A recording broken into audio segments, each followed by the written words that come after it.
கர்த்தருடைய பரிசுத்த நாமம் மேம்படுவதாக. இந்த நாளிலும் அருளை துளி நிகழ்ச்சியின் வாயிலாக உங்கள் யாவரையும் சந்திப்பதிலே நான் மிகுந்த மகிழ்ச்சியுள்ளவனாக இருக்கிறேன்.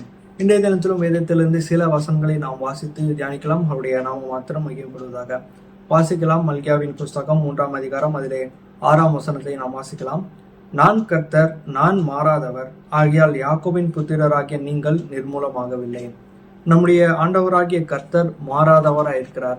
அவருடைய தெய்வீக குணாதிசயங்கள் அநேகம் இருக்கிறது. அதிலே தெய்வீக குணாதிசயமாக இருக்கக்கூடிய ஒன்று அவர் மாறாத தெய்வமாய் இருக்கிறார் என்று சொல்லி நாம் வாசிக்கிறோம். ஆம், நம்முடைய வாழ்க்கையில அநேக நபர்களை பார்த்திருப்போம். முன்னாடி அவங்க ஒரு மாதிரியான குணாதிசயம் உடையவங்களா இருந்திருப்பாங்க. பின்பு அவங்களுடைய குணாதிசயங்கள் மாறக்கூடியதா இருக்கிறது அப்படின்றதான் நம்ம பார்த்திருப்போம். முன்னாடி அவங்க அதிகமா பேசாம அமைதியா இருக்கக்கூடிய ஒரு நபரா இருந்திருப்பாங்க. பின்னாட்கள நல்லா பேசக்கூடிய, நல்லா எல்லாரிடமும் சகஜமாக பழகக்கூடிய நபர்களா மாறி இருக்கலாம். முன்னாடி நல்லா பேசிக்கிட்டு இருந்தவங்க, நல்லா ஆக்டிவா இருந்தவங்க, பின்னாடி அமைதியான ஒரு குணம் உடையவர்களாக என்ன செஞ்சிருப்பாங்க, மாறி இருப்பாங்க. அப்போ நம்மளுடைய வாழ்க்கையில அநேக நபர்களை பார்த்திருப்போம். அவங்களுடைய குணாதிசயங்கள்ல மாற்றங்கள் இருக்கிறதா நம்ம பார்க்க முடியும். ஆனா நம்முடைய தெய்வம் அவர் மாறக்கூடிய தெய்வம் அல்ல. அவருடைய குணங்கள், எந்த குணங்களிலுமே மாற்றத்தை நம்ம பார்க்க முடியாது. மாறாதவர் என்கிறதே அவருடைய தெய்வீக குணாதிசயங்கள்ல ஒன்றாக இருக்கிறது அப்படின்றத நம்ம பார்க்கிறோம். அப்படியாக அவர் துவக்கத்துல நீதியுள்ளவரா இருக்கிறார் என்றால் நித்தியமும் நீதியுள்ளவராக தான் இருக்கிறார். துவக்கத்துல நம்ம மேல அன்பு வைக்கிறவரா இருந்தால் நித்தியமும் அவர் அன்பு வைக்கக்கூடியவராக தான் இருக்கிறார். அவருடைய குணாதிசயங்கள்ல என்னைக்குமே எந்த ஒரு மாறுதலும் இல்லை என்று நம்ம பார்க்கிறோம்.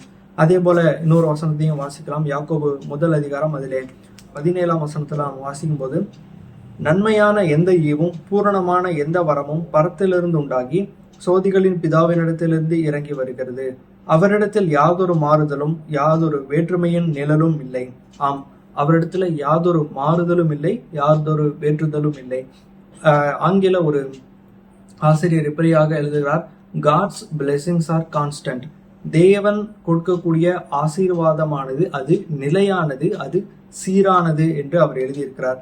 இந்த வசனத்திலிருந்து நம்ம வாசிக்கும் போது கூட மேலாக நாம் வாசிக்கும் போது, நன்மையான எந்த ஈவும் பூரணமான எந்த வரமும், அவர் கொடுக்கக்கூடிய ஆசீர்வாதங்களானாலும் சரி, நன்மையானாலும் சரி, ஈவானாலும் சரி, வரமானாலும் சரி, அவர் மாறாத தெய்வமாய் இருக்கிறதுனால அவர் கொடுக்கக்கூடிய ஆசீர்வாதமும் மாறாததாய் நம்முடைய வாழ்க்கையில அது நிலையானதாய் இருக்கிறது என்று சொல்லி நம்ம வாசிக்கிறோம்.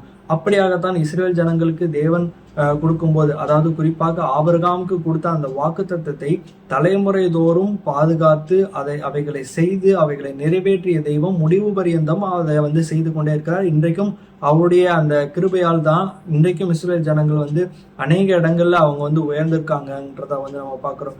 இப்படியாக தெய்வம் மாறாதவரா இருக்கிறதுனால அவர் கொடுக்கக்கூடிய ஆசீர்வாதமும் என்றைக்கும் மாறாததா இருக்கிறது. மூன்றாவதா நம்ம பார்க்கும்போது எபிரேயர் 13ஆம் அதிகாரம் அதுல 8ஆம் வசனத்துல நம்ம வாசிக்கும் போது, இயேசு கிறிஸ்து நேற்றும் இன்றும் என்றும் மாறாதவராகிறார். ஆம், காலங்கள் மாறினாலும் அவர் மாறாதவராக இருக்கிறார். நம்முடைய வாழ்க்கையில சில நேரங்கள்ல நாம பிற்காலங்கள்ல இந்த விஷயம் நமக்கு உதவி செய்யும், இந்த காரியம் நமக்கு இப்படியாக ஒரு பலனை கொடுக்கக்கூடியதா இருக்கும்னு நம்ம நம்பியிருப்போம். ஆனா அந்த நாள் வரும்போது அது நமக்கு ஒரு ஏமாற்றத்தை தரக்கூடியதா இருக்கும். ஆம், காலங்களும் நேரங்களும் சூழ்நிலைகளும் மாறிவிடும். ஆனால் தெய்வம் மாறாதவராக இருக்கிறார். அதான் வசனம் சொல்லுது, கர்த்தராகிய இயேசு கிறிஸ்து அவர் நேற்றும் இன்றும் என்றும் மாறாதவர். நேற்றைக்கு எப்படி இருந்தாரோ அதே போலதான் இன்றைக்கும் இருப்பார். இன்றைக்கு எப்படி இருக்கிறாரோ அதே போலதான் நாளையும் இருப்பார். அவர் என்றைக்கும் அதே போலவே இருக்கக்கூடிய தெய்வமா இருக்கிறார் என்று சொல்லி நம்ம வாசிக்கிறோம். காலங்கள் மாறினாலும் நம்முடைய ஆண்டவர் மாறாதவராக இருக்கிறார். அடுத்து என்னாகும் 23ஆம் அதிகாரம் அதிலே 19ஆம் வசனத்திலே நம்ம வாசிக்கும் போது, பொய் சொல்ல தேவன் ஒரு மனிதன் அல்ல, மனம் மாற அவர் மனுபுத்திரனும் அல்ல. அவர் சொல்லியும் செய்யாதிருப்பாரா, அவர் வசனத்தையும் நிறைவேற்றாதிருப்பாரா என்று சொல்லி நாம் வாசிக்கிறோம். ஆம், அவர் தெய்வம் பொய் சொல்லக்கூடியவர் அல்ல, அவர் மனம் மாறக்கூடியவர் அல்ல. மனிதர்களுடைய குணம் பொய் சொல்லுவாங்க, மனிதர்களுடைய குணம் மனம் மாறுவாங்க. முன்னாடி நான் இதை செய்வேன்னு சொல்லுவாங்க, அப்புறம் செய்யாம அவங்க பொய் சொல்லி நான் உனக்கு உதவுவேன்னு சொன்னேன்னு சொல்லி என்ன செஞ்சிருவாங்க, மாறிடுவாங்க. அவங்க மனமும் மாறிடும், அவங்க பொய்யும் சொல்லுவாங்க. ஆனா தெய்வம் பொய்யும் சொல்ல மனமும் மாற அவர் மனுஷர் அல்ல, அவர் தெய்வமா இருக்கிறார். அவர் மாறாதவராய் அவர் சொன்ன காரியங்களை நிறைவேற்றக்கூடியவராய் இருப்பார். நம்ம முன்னாடி பார்த்த அந்த எடுத்துக்காட்டை போல ஆபிரகாமுக்கு கொடுத்த அந்த வாக்குத்தத்தை அவர் மாற்றாம அவர் சொன்ன அந்த காரியங்களை நித்தமும் நிறைவேற்றக்கூடிய தெய்வமாய் இருக்கிறார் என்று சொல்லி வாசிக்கிறோம். அப்படியாக தெய்வம் மனமாறவும் பொய் சொல்லவும் அவர் மனிதர் அல்ல, அவர் நித்தமும் உண்மையுள்ளவராய் மாறாத தெய்வமாய் இருக்கிறார் என்று சொல்லி நம்ம பார்க்கிறோம். அதே போல கடைசியாக சங்கீதம் 102 சங்கீதத்துல நம்ம 27 வசனத்துல எப்படியாக வாசிக்கிறோம், நீரோ மாறாதவராய் இருக்கிறீர், உமது ஆண்டுகள் முடிந்து போவதில்லை. அவர் மாறாத தெய்வமா இருக்கிறார், அவருடைய ஆண்டுகள் முடிந்து போவதில்லை. அவர் நித்தியமும் இருக்கக்கூடிய தெய்வம், அவருக்கு ஆதியும் இல்லை அந்தமும் இல்லை. அவரே ஆதியாயும் அவரே அந்தமுமாயும் இருக்கிறார், அவருக்கு துவக்கமும் முடிவும் இல்லை. அப்படிப்பட்ட தெய்வம் நித்தியமும் அவருடைய ஆண்டுகள் முடிந்து போகாமல் நித்தியமும் இருக்கக்கூடிய தெய்வமாய் இருக்கிறார் என்று சொல்லி நம்ம வாசிக்கிறோம். 5 காரியங்களை பார்த்துக்கோம். அவர் மாறாதவராயிருக்கிறார், அவருடைய குணாதிசயங்கள்ல மாற்றம் கிடையாது. 2வது, அவர் மாறாதவராய் இருக்கிறதுனால அவரிடத்திலிருந்து வரக்கூடிய எதுவும் மாறாது. அவர் கொடுக்கிற நன்மையானாலும் ஆசீர்வாதமானாலும் வரமானாலும் எதுவுமே மாறாமல் நம்மோடு கூட நிலைத்திருக்கக்கூடிய ஒன்றாய் இருக்கிறது என்று நம்ம வாசிக்கிறோம். அது மட்டும் இல்லாம இயேசு கிறிஸ்து என்றும் மாறாதவர், அவர் காலங்கள் மாறினாலும் அவர் நேற்றும் இன்றும் என்றும் மாறாதவர் என்று சொல்லி வாசிக்கிறோம்.